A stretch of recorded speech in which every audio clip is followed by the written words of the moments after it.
Good morning, Sasha. It's Wednesday, 5 March, and it is Warrior Wednesday. So I alluded to this a little bit on Monday, so hopefully you watched that video where I said I was going to talk to you a little bit about Sabbath rest. And so I have never been busier than when I am in the field or even deployed with the Army. Now, I talked a little bit on Tuesday about, or I guess it was Monday, about Sabbath rest and how I don't think we did a great job. It can be very challenging in the Army.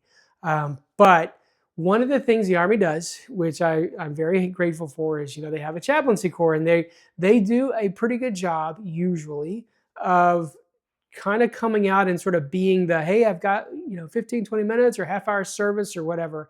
Let me just encourage you to take every opportunity that you can to go to those. As an officer, it does a couple things. Number one, it sets up a precedent for your soldiers that it's okay to A, be religious, and B, to take time out of what we're doing to do something that, quote unquote, religious, right? I don't really like that term, but that's kind of like what the common vernacular is. So you set a good example.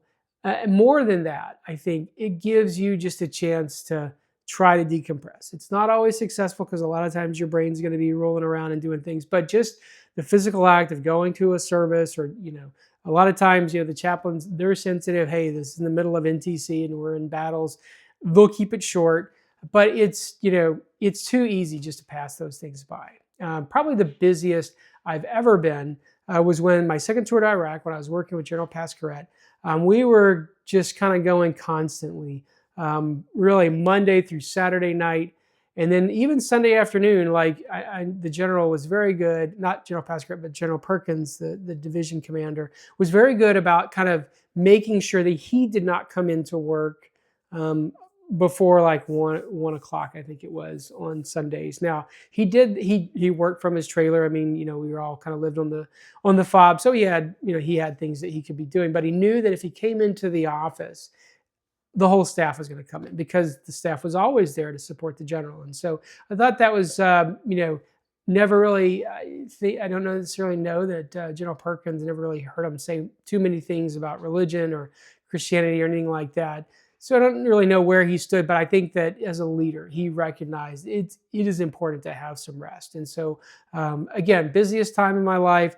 And then I was doing this calendar prep mostly Sunday morning to get ready for a Sunday afternoon. And eventually I had to figure out, I've got to get a better battle rhythm than this because I was getting zero rest, just none at all. I couldn't go to chapel because I had all this prep work I had to do before kind of our 1 or 2 o'clock briefing with the General Pascaret for his calendar. And I was doing all this prep Sunday morning.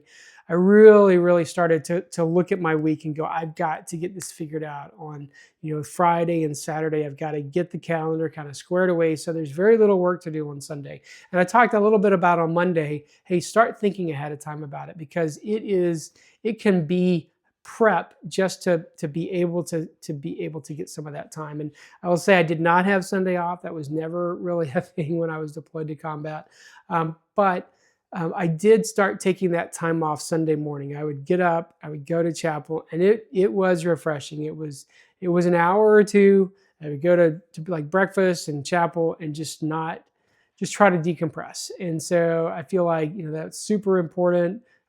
Anytime, anywhere you're at, try to take some time off. And I don't think I did a great job of like daily, kind of taking a break, but I try to stay up daily on a quiet time as much as possible because I feel like that's really where I meet with God every day. I feel like when God has spoken to me significantly, it has almost always been through my daily quiet times. And it's not every single quiet time. It's always just feels like that kind of that repetition and that consistency of doing it over and over again, like God speaks through that. And so, but I really want to encourage you to take some time on Sunday again.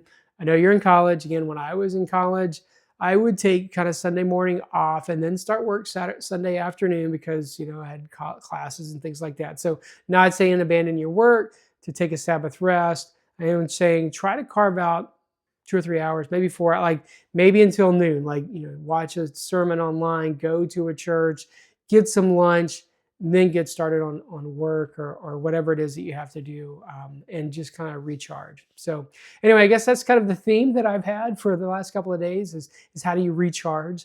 It's getting, I don't know, we're like in March, right? So you've still got a couple of months to go. You've probably got some midterms and everything else coming up. So, but try not to get to the point where you just have no time for rest. Take some time, even if it's, maybe take a quick walk or something, but really try to preserve that Sabbath rest, at least some portion of it. Again, not expecting you to take the whole time, but try to take some portion of it. I've been able to do it even when deployed, and the National Training Center and other things. And like I said, as you go in your military career, I want to encourage you to do that. Set a great example for your troops. All right.